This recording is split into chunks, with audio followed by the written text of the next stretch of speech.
Good morning care morning, निशा नाम है, धारवेड़ा से बिलोंग करती हूँ। सुबह से आपने एक बात सुनी है, मॉर्निंग केयर कर लो कर लो कर लो, बट है ना हमारी बात कोई प्यार से मानता नहीं है, क्योंकि अच्छी चीजें समझ में नहीं आती। देखो यहाँ पे मोस्टली है ना लेडीजें बैठी, आप ये बताओ आप पूजा पाठ करते हो? कितना विश्वास है भगवान में? पर भगवान कभी आपके घर आए? नहीं आ सकते। भगवान देखो खुद नहीं आ सकते, इसलिए भगवान ने हर घर में माँ दी है कि बच्चों का ध्यान रखो। तो उसी तरह भगवान खुद चल के नहीं आते, हमारी लाइफ में किसी ना किसी है ना एक जरिए को डाल देते हैं कि ये भगवान है, उस भगवान को पूजो, बात मानो। तो मेरी लाइफ में जो मेरा भगवान है वो है सरिता मैम। सो मैं चाहूंगी कि एक बार खड़े होके सरिता मैम के लिए तालियां बजाएं।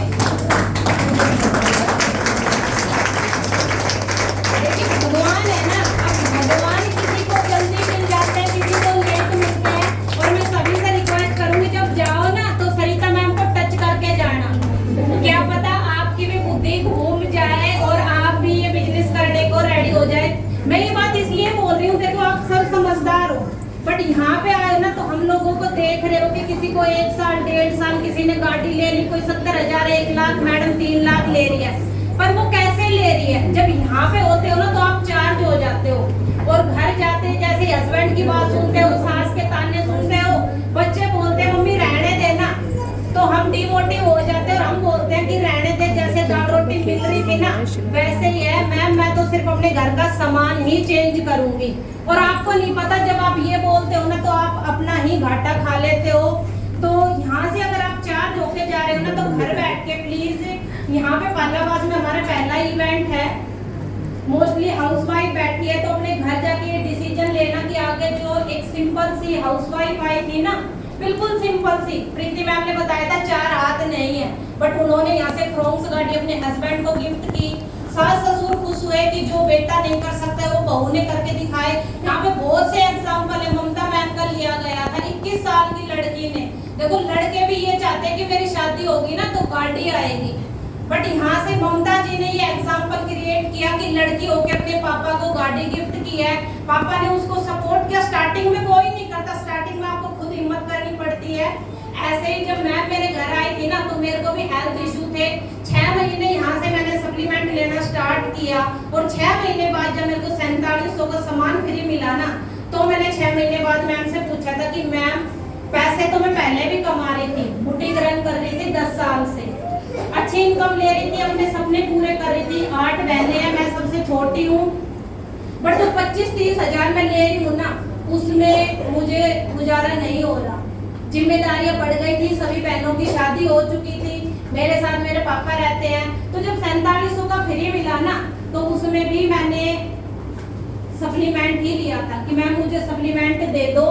फिर मैम से पूछा कि मैम आगे करना क्या है, 4700 का सामान फ्री में नहीं, मेरे को अकाउंट में पैसे चाहिए। मैम ने बताया पहले शैलो बुक के पास जाओ, अपने दोस्तों की लिस्ट बनाओ, उनको भी यही 2500 का सामान दिलाओ। मैंने ऐसे ही किया और करते करते मेरे को यहाँ से 16 महीने हो चुके हैं, 25 से 30 हजार रुपए इनकम ले रही हूँ, कार क्वालिफाई कर चुकी हूँ। यहीं से मैं फ्री में अपने घर की पहली बेटी हूँ जो क्रूज में होके आई थी मुंबई टू गोवा। 8 मैं पहली बेटी हूँ जो मैं श्रीलंका जाऊंगी, मोदी केयर के नाम का एक ठप्पा लगेगा विदेश यात्रा का।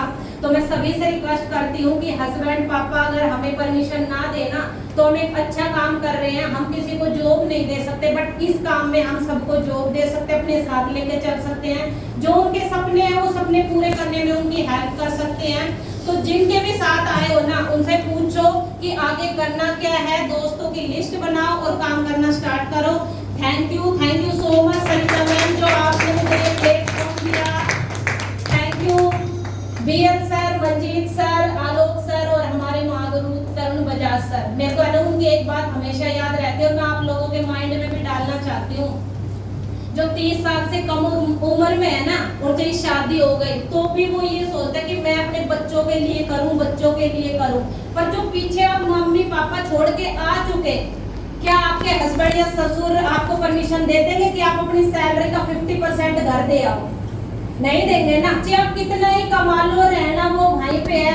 तो सबसे पहले अपने मम्मी पापा के सपने को पूरा करो। हमारी तो लाइफ पड़ी है, हम अपने सपने खुद पूरे कर लेंगे। और मेरा भी एक यहाँ पे ये ड्रीम है कि मैं अपने पापा का सपना पूरा करूं। मेरे को कोई ये ना बोले कि ये 8वीं बेटी है, सब ये बोले कि 7 बेटी के बाद एक बेटा हुआ है।